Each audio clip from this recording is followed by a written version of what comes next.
All right, so what I'm going to do is go make another mesh. If I go look at the previous mesh that I had, actually, let me bring that up. If I look at the previous mesh that I had accidentally created this bad refinement region down here that didn't do anything because I had typed it in wrong. But if I look at this mesh that it generated, the first mesh, most of the reason why it generated the mesh the way it was because I had assigned this advanced setting with a gap refinement factor of 2. So it basically placed 2 elements across these thin regions of the solids. And that includes these bottom solids as well.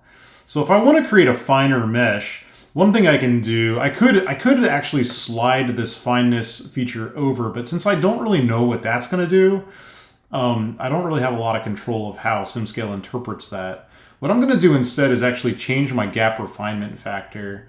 I'm going to change it to 3. So now it's going to try to put in 50% more elements across that gap.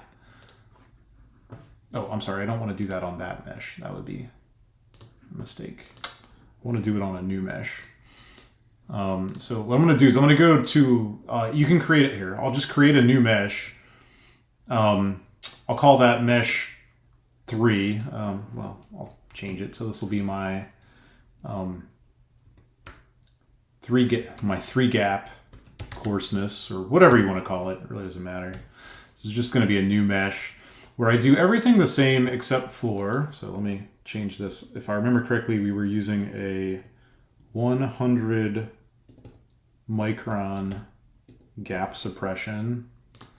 And then in this case, I'm going to put like 3 elements across the gap. So that's going to give me 50% more elements.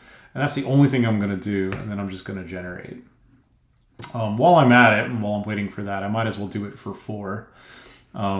So I'll create, with this other mesh here, I'll call this my 4 element, my 4 gap elements.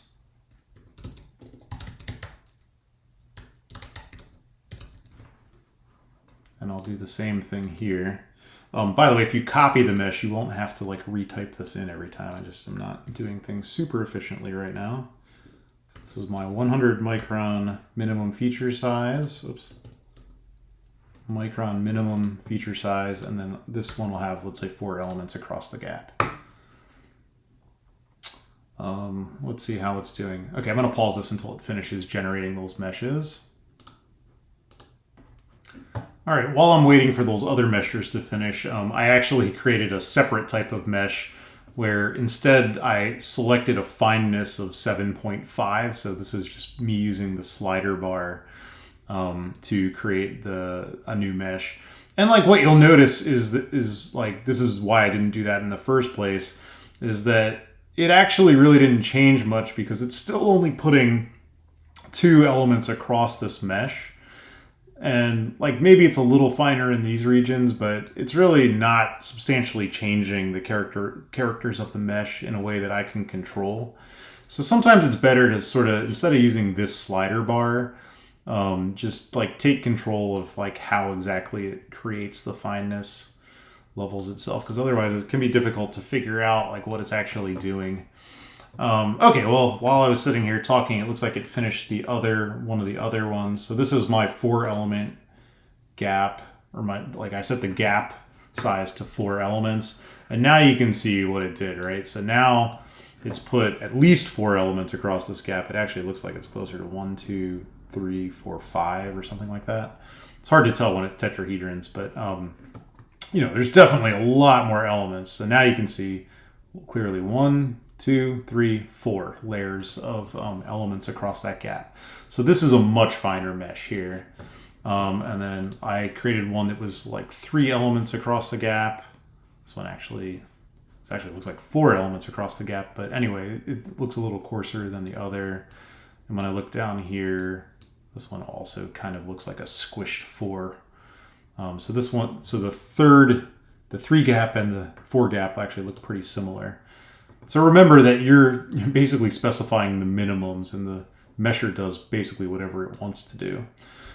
Okay, so let me submit those for simulation and see how they do. So let's see. So all you have to do to submit new ones is like, if you have the mesh that you're interested in. So like, let me say the one that has 3 across the gap, or at least is supposed to.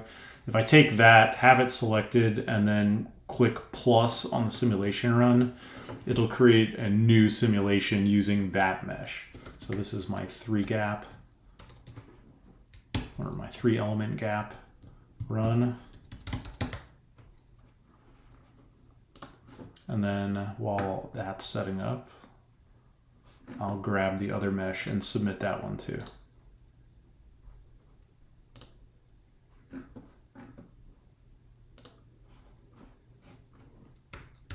You can do all these things concurrently. You don't have to wait for one simulation to finish before you submit the next. All right, and then it'll usually, like I said, it usually takes a minute or 2 to run each of those. So let me just pause this video until it finishes.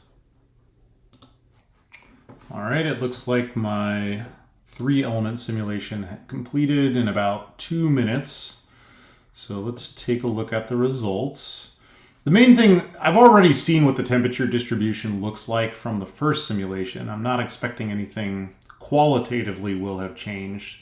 But I am kind of on the lookout to make sure that the thing that I care, the kind of quantities that I'm like quantitatively trying to get to several decimal places are the same. So like in this case, the main thing that I'm interested in once I click on the simulation is whether, for example, the maximum temperature on the hottest heater is the same as it was in the first simulation.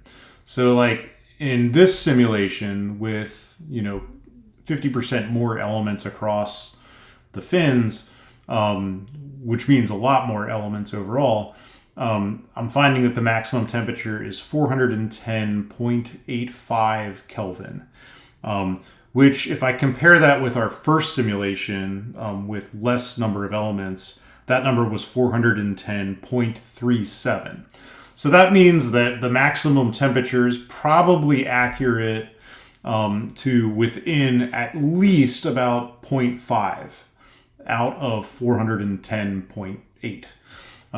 So I would say that for most people that is an accurate enough. So that's almost, that's more than 3 decimal points of accuracy. But if you want that additional decimal point of accuracy, then you need to do even more elements. So like, for example, now I have my 4 element gap. I can compare that number as well. So that, for example, would be, oops, not that one. If we look at the maximum temperature in that one, it's 410.972. So, instead of 0.8, I think it was 0.83. So in this case, now that we have 2 finer meshes, we like have converged to within about 0.1 Kelvin. So that's basically the kind of thing you want to keep track of when you do simulations. Is you want to ensure that your simulations are accurate to the number of decimal points that you actually care about. In general, for finite element simulations, the values of temperature will be more precise than the heat flows that you calculate flowing out of things. I'll have to show that to you in a different example because we didn't include any heat flux calculations as part of our result controls.